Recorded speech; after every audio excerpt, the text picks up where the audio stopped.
नमस्कार मु सुरंजन कहूँ बेस्ट प्रॉपर्टी सेलर रु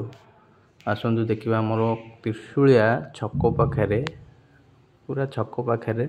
मात्र छकु 200 मीटर डिस्टेंस रे गोटे प्लॉट देखूँ देखो यहाँ आपन जो लिखाई है भुवनेश्वर एपट रास्ताटा ये जो रास्ता साइन बोर्ड मराई ब्लू कलर सेपटे सियाड़े भुवनेश्वर यहाँ हूँ त्रिशूलिया छक छकु मात्र 200 मीटर डिस्टेंस रे प्लॉट नहीं किना सांगे सांगे घर करंतु देखो यहाँ हूँ छकटा यहाँ जो बाटटा रहा यहाँ हूँ भुवनेश्वर को रास्ता देखो यहाँ हूँ मेन रोड कटक रु भुवनेश्वर जो त्रिशूलिया बारंग दे जो मेन रोडटा से हूँ मेन रोड देखो केतिकी पाखरे आमर एबे गोटे प्लॉटिंग प्रोजेक्ट होची एटा देखो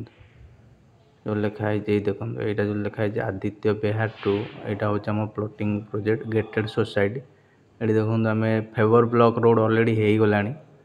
30 फीट रोड फेवर ब्लॉक दौचु ब्रांच रोड भी आपनकर 30 फीट रोचे आगुरी प्लॉटा थोड़े देखी आ गोटे मोर वीडियो ये देखो एबे किंतु आम फेवर ब्लॉक रोड हो गला इलेक्ट्रिकेशन भी आसला देखो छकर केतिक डिजाइन यहाँ हूँ त्रिशूलिया छकटा यहाँ जो देखा यहाँ हूँ त्रिशूलिया छक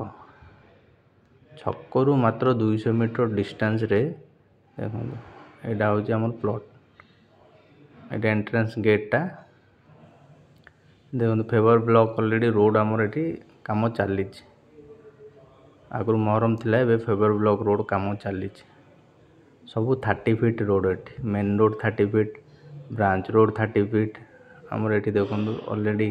लाइट भी आमर लगिगला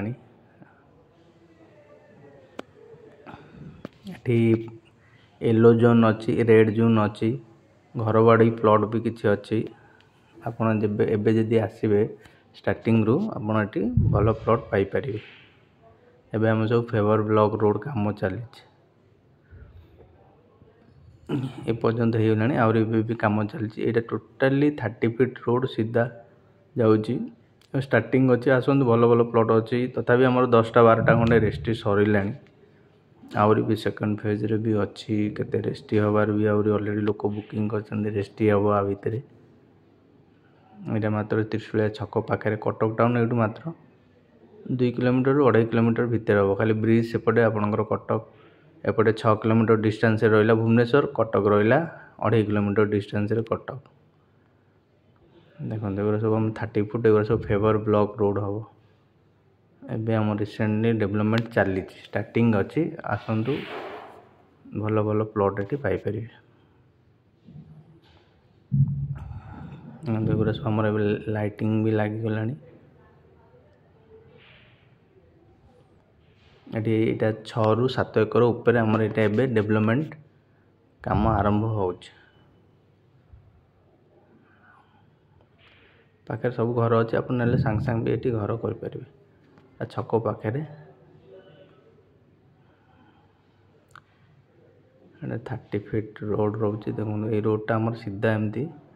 जो महरम पड़ी सीधा एमती 30 फीट रोड जाऊँगी बाम पटे डाम पटे साउथ नॉर्थ फेसिंग रे भी प्लॉट रोचे एबे मपा मपी चलती प्राय सब प्लॉट पोजिशन आमर बाहरी गला